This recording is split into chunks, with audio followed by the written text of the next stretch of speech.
રામનવમીને દિવસે હું આણંદમાં હતો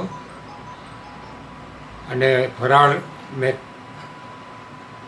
તે પ્રસંગના સ્થળ ઉપર ખાધું અમૃતવાડીમાં. એટલે હું રસોડામાં ગયો. રસોડામાં જે બધી કામગીરી થતી હતી એ બધી જોઈ.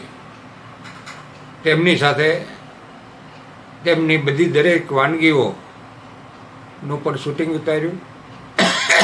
આપ જોઈ શકો છો. ત્યાર બાદ તેમની દરેક ચીજ વસ્તુઓ જોઈ અને હું ગેરંટી સાથે કહી શકું એમ છું કે આ જે કંઈ વાનગી છે એ કેટરર્સ દ્વારા, એટલે કે જલારામ કેટરર્સ દ્વારા બનેલી છે, લઈ આવેલી છે. તેમાં કોઈ જાતનો કેમિકલનો ઉપયોગ નથી અને શુદ્ધ સાત્વિક ખાઈને તંદુરસ્ત બની શકે એવી આ કામગીરી છે. આ તેમના ગાંઠિયા પણ બની રહ્યા છે નાસ્તા માટે. વજુભાઈ તથા તેના દ્વારા બનેલી આ વાનગી બધાએ સવારે નાસ્તામાં પણ લીધી.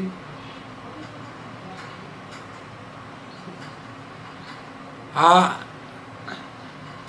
સંભારો દરેક વાનગીઓ ઉપર દેખરેખ રાખતા અને કોઈ પણ કેમિકલને અને મેં ભર પેટે જ ખાઈ શકું એવી આ કાનાભાઈ એટલે કે આશીષભાઈ ભણી એ રસોઈ બનાવેલી.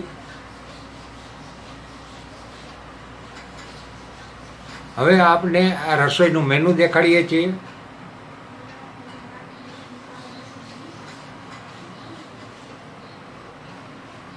કેરીનો રસ, શાક,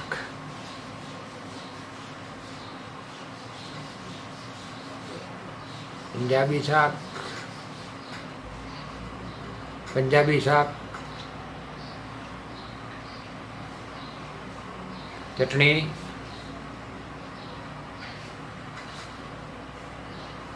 કઢી,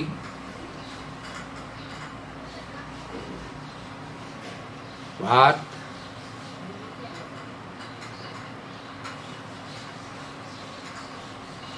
જો ભજીયા,